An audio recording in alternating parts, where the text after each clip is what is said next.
Hey, what's going on, guys?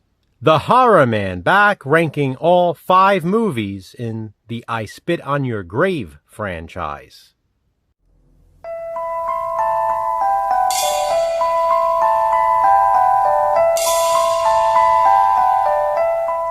The I Spit on Your Grave franchise consists of the original Video Nasty, a remake trilogy, and a sequel to the original. In total, that's 5 films, and Jason and I are each ranking all of them today. Like with all of my other rankings, I will start with my least favorite and work my way to my favorite. I base my decisions on criteria such as nostalgia, rewatchability, and overall enjoyment. There are other factors as well, but those are the main 3. Jason's ranking will likely be different from mine, so please be sure to check out his video as well to see how they differ. Also, keep in mind, this is just my personal opinion, and you don't have to agree or even understand. So, here we go. This is I Spit on Your Grave, ranked. In last place, I have I Spit on Your Grave Deja Vu, also known as Day of the Woman, Deja Vu.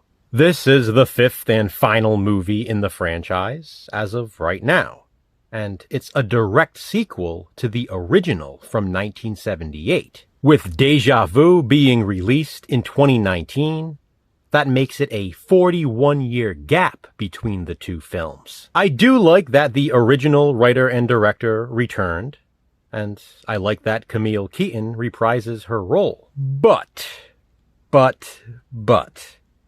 I Spit on Your Grave Deja Vu is way too long. The runtime on this one clocks in at approximately 2 hours and 28 minutes. For something like this, that's excessive. I don't hate the film, but I don't particularly like it either. Jason and I did give it a positive spin, however. And unfortunately, with the long runtime, I just don't see myself revisiting it all that often, if ever. I Spit on Your Grave Deja Vu is in last place. Next up at number 4, and this may be a surprise, I have the original I Spit on Your Grave, aka Day of the Woman. Listen, it's a video nasty and exploitation classic. There's no taking away its infamy. Because it was branded a video nasty, Jason and I will be discussing it next year during the Video Nasties Challenge. We've also already reviewed it for a previous challenge, the Fangoria Challenge. The thing is, with this movie and most of this franchise, it's just not rewatchable. I have seen it more than once. It's just not a movie I'm ever really in the mood to put on. You just have to be in the right state of mind, I guess, for something like this. I absolutely understand its popularity, but it's just never been a favorite. It's number 4 in my franchise ranking.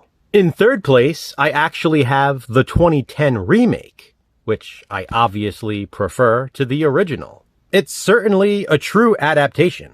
It sticks to the source material. It's more of just a modern take on it. I guess what it comes down to, as silly as it might sound, is I prefer Sarah Butler as Jennifer Hills over Camille Keaton in the role. It's just personal preference. The I Spit on Your Grave remake is at number 3 for me. After an absence in the following film, Sarah Butler reprises her role as Jennifer Hills in I Spit on Your Grave 3, Vengeance is Mine, in 2nd place in my ranking. I really love the direction the franchise went with this one. The idea of the support group and the concept of the film turning into a vigilante slasher film. Vengeance is Mine pulls the old switcheroo, and it works. Jason and I were both very impressed with this one when we watched it for Franchise Frenzy, and it's definitely one of the more rewatchable of the series. In a way, it may also be the most satisfying in a lot of scenes. Even still, there is one movie in this franchise I liked even more. I Spit on Your Grave 3, Vengeance is Mine, comes in at number 2. And I Spit on Your Grave 2 comes in at number 1.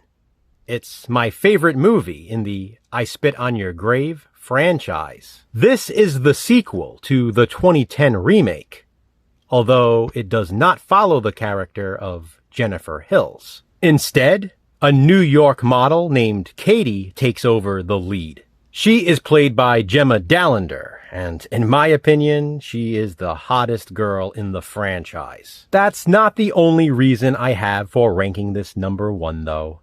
No, I actually really like this storyline. In my opinion, it comes across as the most realistic of all the situations in this series. She accepts an offer to have new photos taken for her portfolio.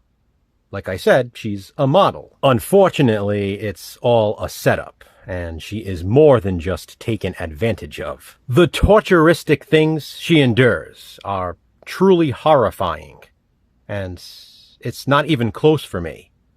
This film in the franchise is the scariest of all of them. There were times I was deeply disturbed and genuinely creeped out.